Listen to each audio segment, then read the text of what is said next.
gusto mong makaaway ang kaibigan or kapamilya yes, mo, magnegosyo kayo together. Do you know that? Na dumating ako sa point ko na I'm looking at myself na sinasabi ko na sana ganito ako katulad ako ni Aryan. Of course, you know that. Kasi kasi alam ko yung mga hardships in life. Even size ng tae natin. Sorry. Sorry for the word. Sorry for the word. Pero even size ng tae natin. Pinag-uusapan namin. Kasi pareho kaming constipated.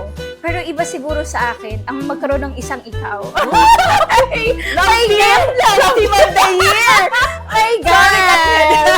Natalo kayo. Sorry, wala.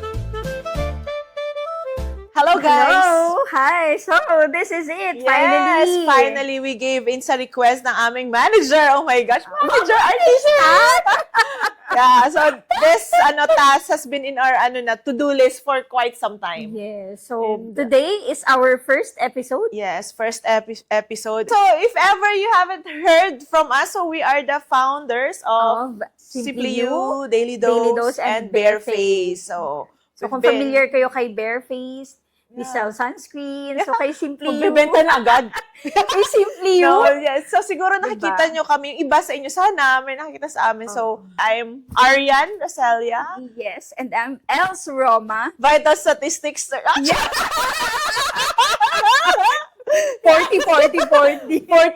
And Consistent. And there's nothing wrong about that. But as long as you are healthy. Yeah, and confident Yes, with and yourself. confident. So, ako, hindi pa ako ganun ka-confident when it comes to may my mga insecurities body pa rin figure. But that's okay. That's fine. ayan. May kanya-kanya tayong trip sa buhay. Yes. Grabe, how many years na tayo magkaibigan? Ilan na nga ba? 18 years? Kasi since 18 years old, Okay. mag-compute sila ng age natin. Yeah, 18 years old tayo nag-start. Oo. So, around 18 years na tayong together. And it's Actually, ng 18 years. half of our lives. Yeah. Remember, ganun yung level of friendship, half of our lives na kaming Nakakasawa. magkasama. Diba? Imagine that, ilan lang yung mga kaibigan mo mag-sustain ng ganun katagal, di ba? Paano ba tayo nag-start? Bukod sa we're friends. Yeah, kasi we're also Why we chose each other to be business partners? Kasi, alam mo yun, lagi nating naririnig yan. Maghanap ka na, kung gusto mong makaaway ang kaibigan or kapamilya mo, magnegosyo kayo together. Oo. Which is true, kasi I heard stories talaga na ganyan, na hindi nagiging okay after ang dami nating nababasa. May misunderstanding. recent nga lang din, di ba? Oo, marami May ganyan recent din kapamilya. magkapatid. Oo.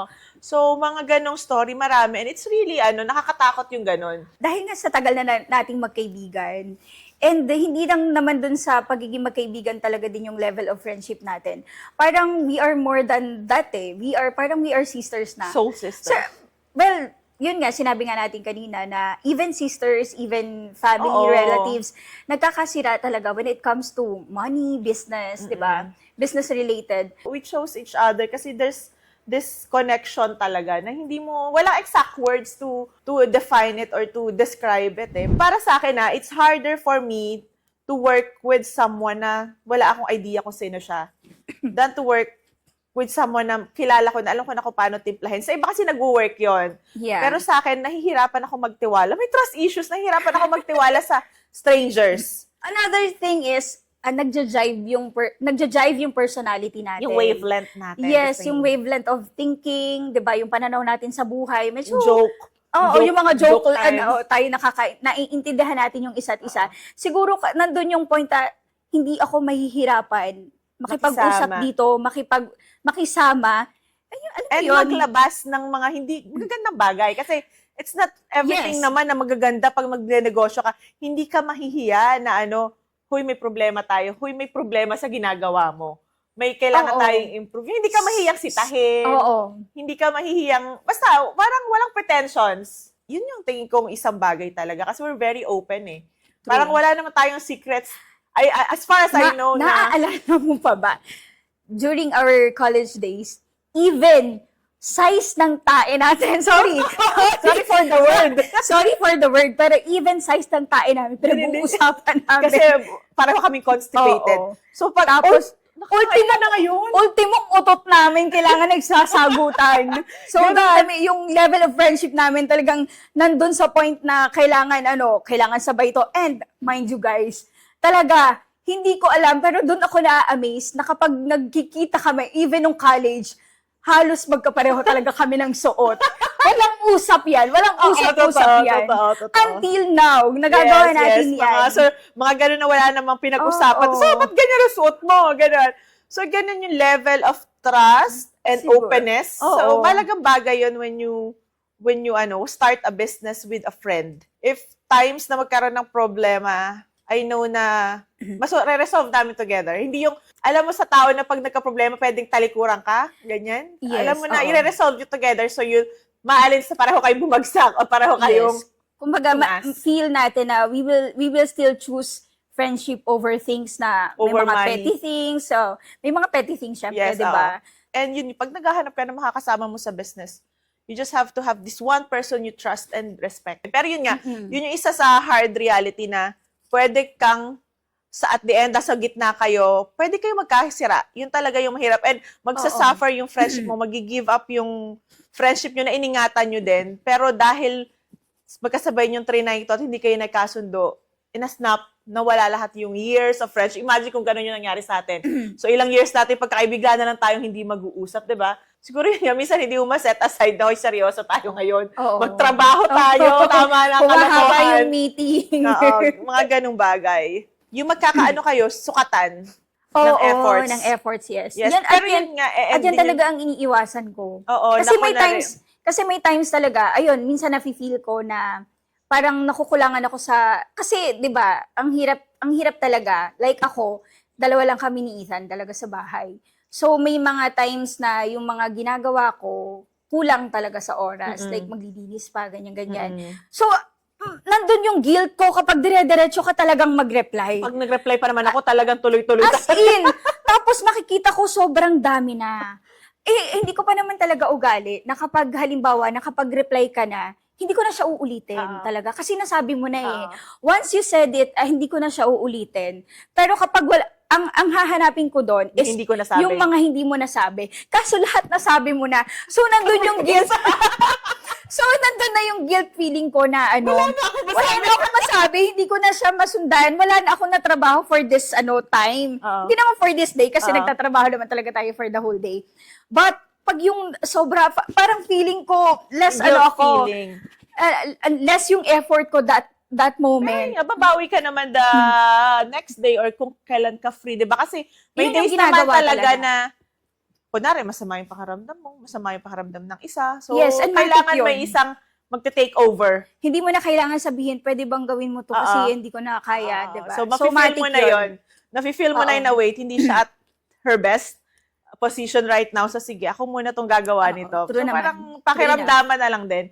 So, yun talaga yung mahirap na at end, pag hindi kayo nagkaintindihan, talaga mag-e-end siya sa FO, friendship over, di ba? And business over, di ba? Dalawa yung natamaan.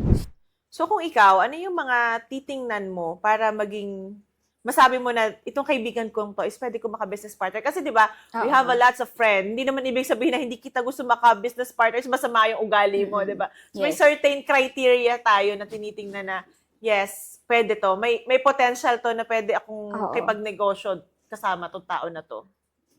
Siguro sa akin, ang unang-una kong titingnan is kung makakasundo ko yung isang tao. Yeah. Kasi, yes, friend natin sila, nakakachikahan natin sila, may mga joke times tayo. Pero, makikita mo kasi yun when yung conversations nyo go deeper eh. Kapag yung serious kayo, alam mo yun, nakukuha nyo yung isa't isa.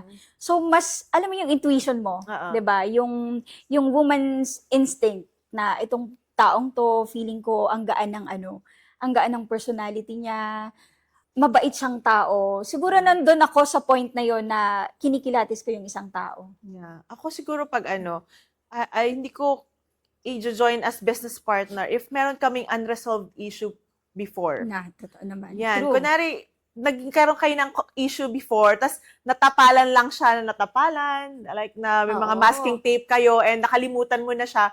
Pero alam mo, deep down, inside, may something ka sa kanya na hindi nyo na-resolve. So, eventually, pag nagnegosyo kayong dalawa, baka maungkat siya. Lagi mong, yung ano man yung issue na yun, ay nako, itong tao nga to, dati niloko ako nito, or dati kinupitan ako nito ng ganitong pera. O diba? So, dapat kayo, clean slate kayong dalawa when you start a business. Parang nandun talaga yung tiwala. Wala kayong mga hidden na sama ng loob. O inggit. True Inggit naman. is very bad. Yes. Talagang ano yan, lalasunin yan ang pagkakaibigan, yung naiinggit ka. Do you know that dumating ako sa point ko na I'm looking at myself na sinasabi ko na sana ganito ako katulad Yes. ako ni Arian. Of course, you know that. O kasi, naiyak siya. Kasi alam ko yung mga Diba? hardships in Yun life. nga. So, diba? Hindi, tsaka may iba Parang kasi inggit na you're wishing this person ill. Alam mo yun, parang Oo naman. Siyempre, hindi inggit tayo na gusto mo dadating na, sa ganun. ay, gusto ko mawala yung ganyan niya. Gusto ko Oo. mawala yung ganyan. Pero yung inggit na, sana I'll do my best na Oo. maging ganun din. Or better pa. Yes. At saka, dumating ako sa point na sabi ko, hindi ako maiinggit. Kasi iba yung binigay ni Lord na way Yes. for me. And iba yung binigay na way ni Lord for you. Sa sinasabi ko sa sarili ko, yes, meron siya nung lahat. Pero she deserves it, di ba? Yung sa'yo, straightforward. But yung bakit yung sa akin, ang daming liko. Ang dami kong likong dinadaanan. But that's totally fine. Kasi alam ni Lord na kaya kong daanan yon. And yung inggit ko na yon, napalitan siya ng happiness for you kasi alam ko na deserve mo yon. Ay, nasa ngaga kong umiyak. Make up mo. May episode. Yeah, oh my gosh. And Diba? vice versa naman yun, di ba? Of Kasi course. we had each other, di ba? During our first days up until now, 3 years na. Yun nga, 18 years pala. 3 Oo. years sa business, 4 years sa business, but 18 years as friends. So yun, tingin ko, if may inggit ka sa isang tao, it's not a good sign for you to start a business. Kaya pala ako May kumuha ng tissue. tissue. Hindi para sa sipon. It's not healthy to start a business with Oo. someone na naiinggit ka. Na yung inggit na masama, not the inggit na may inspire ka. Kasi ako naman din, meron din ako mga ganung moments kasi may mga friends ako na ang ganda din talaga ng buhay, yung business nila, sobrang ganyan. Pero alam mo yun, yung feel ko is nakaka-proud Oo. na sana dumating din yung time para sa akin. Parang ganon. And siguro, one more thing is kapag yung kita mo sa isang tao kung paano siya mag-effort. Diba? Kasi makikita mo yan eh. Siyempre, yung isang tao naman yun is hindi mo siya magiging friend kung wala kayo naging experience together. Diba? So, along the way, makikita mo kung paano siya gumalaw, mag-work. Siguro kasi we have different personalities Yes. din talaga. Kasi kahit naman magkakaibigan kayo, magkakapatid, iba't iba pa rin talaga yung personality nyo lahat. Oo. Tapos isa rin siguro sa dapat na tingin ko na when not to start a business with your friend is if iba yung goals nyo. Like, kunwari tayong dalawa. Kunwari, ako, gusto kong magnegosyo for the purpose of gusto kong kumita for my family, gusto kong ihataw talaga to. Oo. Tapos kunwari ikaw, kaya ka nagnenegosyo is pastime mo lang. True. Kasi meron kang ibang focus, may iba kang main source of Oo. income. So Doon ikaw, nahahati yung effort. yes, kunwari chillax ka lang, tapos ako push na push. Oo. Push the girl. Nakakainis, diba? O, diba? Oo. So magkaiba tayo ng effort na binubus, magkaiba tayo ng reasons why we are doing this. Magkaiba tayo ng whys. True naman. Mahirap yon dahil eventually, iba yung effort mo sa effort ko. Kasi Yun, nga, doon push ako, pumapasok ikaw, yun eh. kung kailan ka lang trip mo magtrabaho sa True. kakatrabaho. Kasi may isa akong pinagkakaabalahan pa eh. So, it's not healthy kasi yung whys namin ay hindi connected. Pero yung ano, di ba, nasabi natin yung mga downside ng pakikipagtrabaho or starting a business with friends. Pero ano naman yung ano, yung best part. Siyempre, merong best and worst, di ba? Oo naman, no. And tingin ko marami tayo sa best. Siguro ang best part for me is that yung friend ko na yun is sinusupport din ako sa goals ko in life. Kasi, alam mo yun, dun din nagmamatter yung samahan ninyo together. Kung paano kayo mag-work together, kung sinusuportahan nyo talaga yung isa't isa sa goals nyo in life. So, you have someone, no? Oo, true naman. Kasi, though I have a husband Yeah, na... of course, iba naman kasing parang ibang part of your heart yung ganun eh. Of course. And may family din ako, may mga kapatid ako. Pero iba siguro sa akin, ang magkaroon ng isang ikaw. Love team of the year! My God! Natalo kayo. Sorry, wala. Isa pa sa best part for me is you're growing together. Di ba, it's nice to have this someone na nare-reach nyo yung milestone na may kasama ka kaysa mag-isa ka. Although not mag-isa kasi nga, you have families, you have friends, you have husband, yung partner mo. Pero yung kasama mo talaga from day one na kayo lang yung nagbabalot, kayo lang dalawa yung, kayo lang Nakita lahat, niyo yung hirap. nagpupuyat, kasama mo talaga siya for every milestone.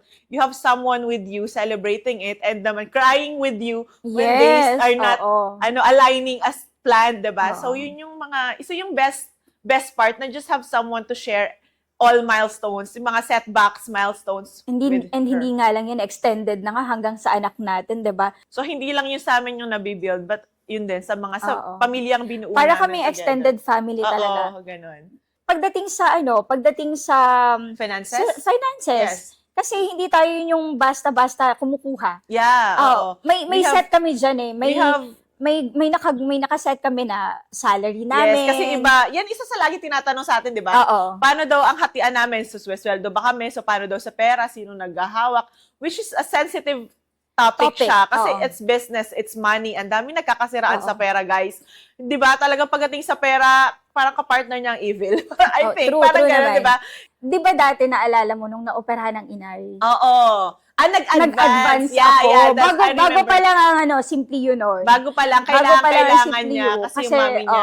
inoperahan ang inay. So, And kailangan ko wala ng pang December pampaopera. yon para sa medyo malaki Oo. nating Kasi bonus. kumukuha lang kami ng bonus kapag The December. end of the Pero year. parang bago pa lang ang Simply You, no? Bago pa lang, pero medyo okay naman siya. Hindi mo sobrang laki ng kita, pero kahit papano, striving Pero siya. first December natin yon na Oo. magkakaroon ng bonus. So, nangailangan So, siya, sabi niya, kung pwede niyang i-advance. Oo, advance yun guys ha.